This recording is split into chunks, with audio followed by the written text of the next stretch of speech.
So navigational health literacy with regard to limiting or to draw a line to self-management. Wouldn't it be self-management again at the end? Please take the mic whenever you answer the question. No, navigational health literacy means the ability to use information in order to deal with the health system. So I'm talking about the systemic level, about the organizational level.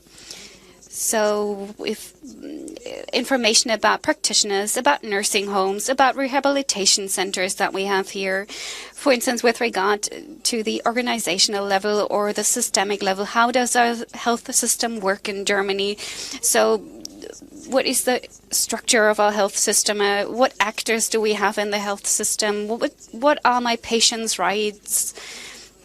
So we're limiting that to that area, and in that area we identify several problems. We have a very complex health system, but we hardly have any information on it, and we don't have user-friendly information on it, and we don't have target group relevant information on it. And let me just repeat myself, and I might be criticizing Mr. Dunner right now, that, I mean, we want to hold up our values, and it does not come down to the literacy to the individuals. I think the facts and figures that I mentioned are pointing out a structural problem and not an individual problem. Thank you very much. Physicians actually don't provide digital offers. So whenever I communicate with my doctor via email, they reject that because of data privacy regulations. Is that going to change in the foreseeable future? I don't think anyone can answer that question. Oh, yes, I have to answer that question because it is a problem. Digital communication between physicians and patients so far can actually happen via a new messenger service, or supposed to happen via a new messenger service, which is supposed to be safer than WhatsApp or email. But this messenger service facilitates a communication from the physician to the patient and not from the patient to the physician, because that would be too complicated for the messenger. And in my opinion, this would not foster a trustful relationship between the physician and the patient. And I believe, politically speaking, we have to change that. So digital literacy in Germany seems to still need more improvement. Is asking, why is it so difficult to mobilize project funding from statutory health funds? Because they are aware that they need right programs, but they cannot reimburse the appropriate programs. So Mr. Krug might be able to answer that question. So let's just take note of it, or would you like to actually answer it? Well, I can just point out another problem here. As I said, INSEA is very suitable for cross-indication approaches. And there are restrictions for cross-indication projects, and only certain projects are suitable to do so. And there's always the beginning and the end of a project. And if you were to sustainably roll out a project like that, there are certain structural limitations to that if you want to think about a permanent adoption of INSEA. Mrs. Schäfer, how can we foster digital programs, and how can we make use of the medical guidelines by our medical associations in order to implement the recommendations of the National Action Plan? Oh, Mrs. Dirks, whoever wants to answer that question. Good question. The National Action Plan actually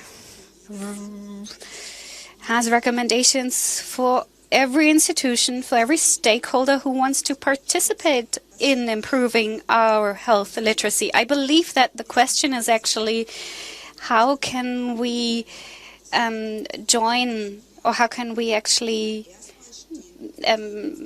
how can we make sure that how can we link it to the alliance? But I would like to go back to the data that we actually presented to you. They might be useful. And there's another problem I would like to point out. With regard to health literacy, there are so many initiatives that are not part of the National Action Plan. And structurally speaking, we have these small initiatives, but we don't have a very concerted or coordinated approach. And this is still a great challenge for us.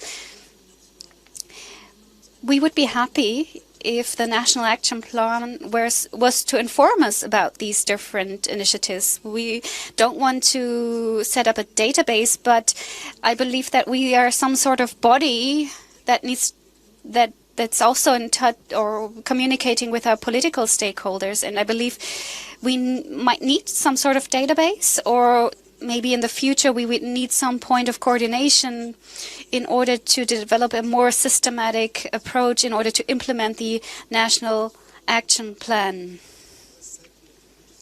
But this goes to show that we need this kind of exchange of different experiences and different perspectives. Mrs. Dirks, you were to add something? Yes, I can only back it up. We urgently need that. There is a smaller actor that has become bigger, which is called Network of Health Literacy. This is actually a point of contact where you have different actors that are coming together, exchanging their experiences. I believe we're going to work closer with them in the future. But I believe we need to foster this so-called national coordination point. I believe that's a very important point.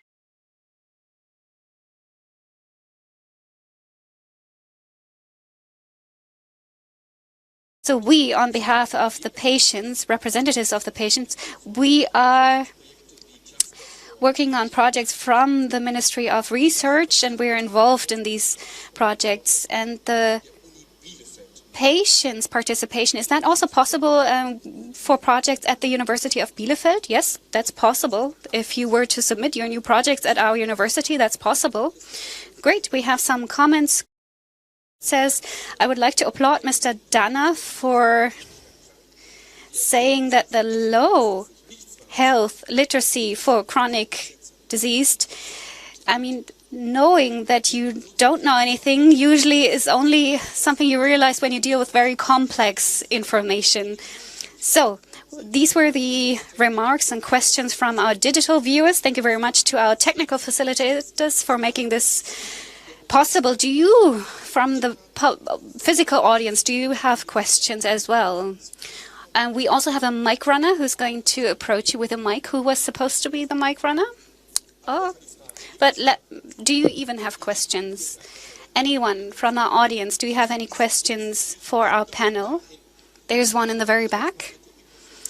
Okay, well, then I'm going to be the mic runner. Oh, no, thank you very much. Lady, please introduce yourself.